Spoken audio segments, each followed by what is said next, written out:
नमस्कार मित्रांनो, मी राहुल कदम आपल्या सर्वांचं विविध कायदेविषयक माहिती, सरकारी योजना आणि शासन निर्णय यांची माहिती देणाऱ्या आपल्या माहिती असायलाच हवी या युट्यूब चॅनलवरती आपल्या सर्वांचं सहर्ष स्वागत करत आहे।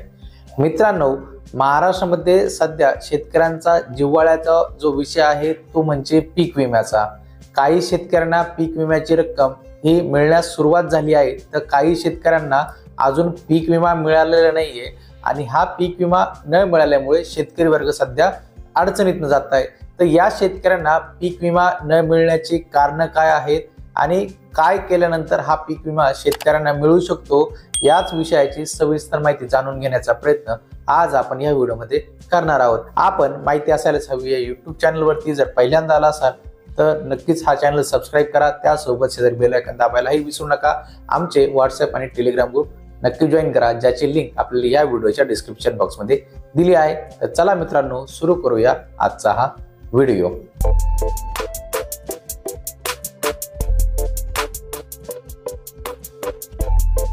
मित्रांनो, शेती व्यवसाय आजही मोठ्या प्रमाणावर लहरी निसर्गावरती अवलंबून आहे। हीच बाब लक्षात घेऊन सरकारने यंदा 1 रुपयात पीक विमा योजना राबवली।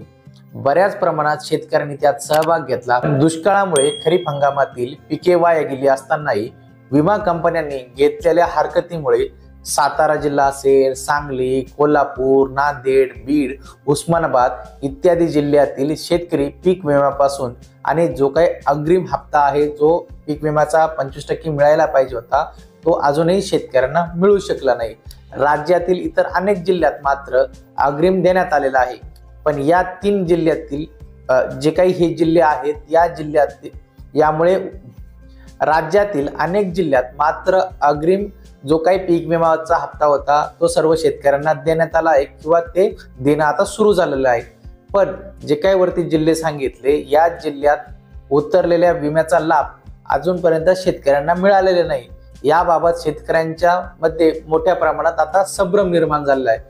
खरं तर यापूर्वी पीक विमा योजना होती, पण विमा उतरताना संपूर्ण हप्त्याची रक्कम ही संबंधित शेतकऱ्यांनाच भरावी लागत होती।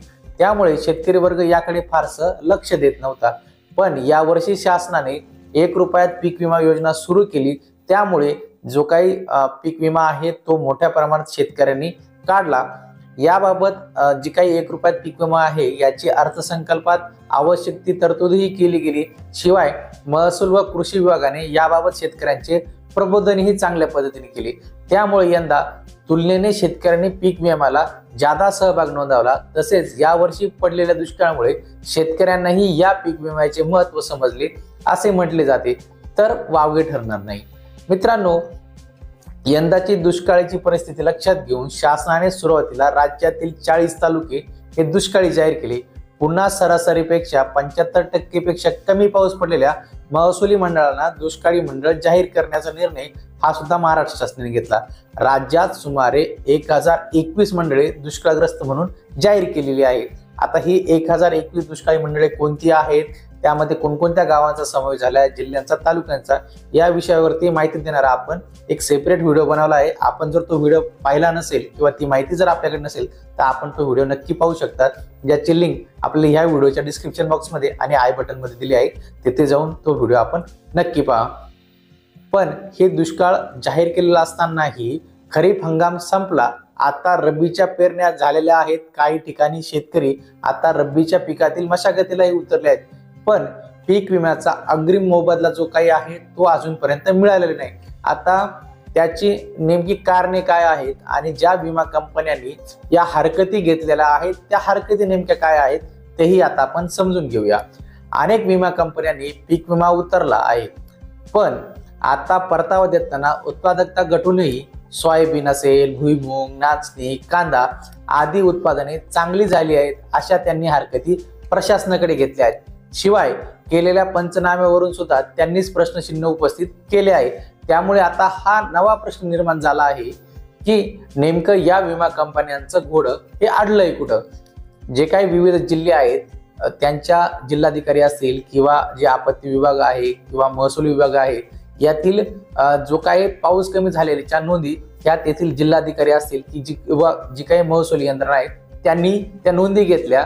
त्यावर पीक विमा उतरणाऱ्या विमा कंपन्यांनी हरकती घेतल्या आहे। आणि त्यावरती आता विविध स्तरावरती अपिलांच्या सुनावण्या सुरू आहेत. विमा कंपन्यांचे शंकाचे निराकरण ही करण्यात आले असल्याचे शासनाने जाहीर केले आहे. पण आता हे सगळं प्रकरण कृषी आयुक्तांच्या कार्यालयामध्ये प्रलंबित असल्याचं दिसत आहे. तर आता सर्वसामान्यांना, तुम्हाला, आम्हाला, शेतकऱ्यांना प्रश्न पडला आहे की पीक विम्याचा लाभ हा नेमका केव्हा मिळतो आणि त्याचे निकष काय असतात, तर तेही आपण समजून घेऊया. लाभार्थ्यांनी 1 रुपया भरून प्रथम विमा उतरवल्यानंतर तो लाभास पात्र होत असतो. त्यानंतर पावसाळ्यामध्ये सलग 21 दिवस पाऊस न पडल्यास विम्याचा फायदा हा जे काही लाभार्थी असतील, ज्या शेतकऱ्यांनी विमा उतरवला आहे त्यांना हा मिळत असतो. पीक काढणीनंतर 14 दिवसापर्यंत जर अतिवृष्टी झाली, त्यात काढून ठेवलेल्या पिकाचे जर नुकसान झाले, तर त्या वेळेसही शेतकऱ्यांना हा पीक विम्याचा लाभ हा देण्यात येत असतो. नुकसान झालेली माहिती किमान 72 तासांच्या आत ही विमा कंपनीला कळवणं हे आवश्यक असतं, तरच तो लाभ हा विम्याचा हा मिळत असतो. अतिवृष्टी झाली आणि त्यात पिकाचे नुकसान झाले तरी विम्याचा लाभ हा शेतकऱ्यांना मिळत असतो.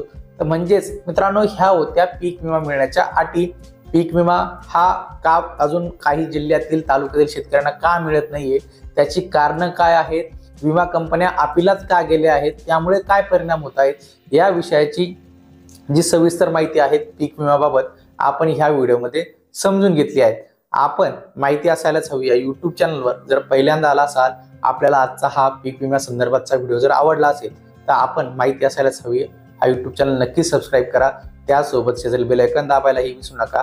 आमचे शेतीविषयक असतील, कायदेविषयक जे विविध व्हिडिओ आहेत ते आम्ही आपल्या माहिती असायलाच हवी या यूट्यूब चॅनलवर नेहमीच देण्याचा प्रयत्न करत असतो. तर आपण आमचा यूट्यूब चॅनल नक्की सबस्क्राईब करून ठेवा. त्यासोबत आमचे जे काही व्हॉट्सअप आणि टेलिग्राम ग्रुप आहेत तेही जॉईन करा. म्हणजे जे काही वेळोवेळी अपडेट असतील, गव्हर्नमेंटचे GR असतील किंवा कायद्यात होणारे जे काही विविध बदल असतील ते आपल्यापर्यंत पोहोचवण्यास आम्हाला मदत होईल. भेटूया पुढील व्हिडिओमध्ये. धन्यवाद.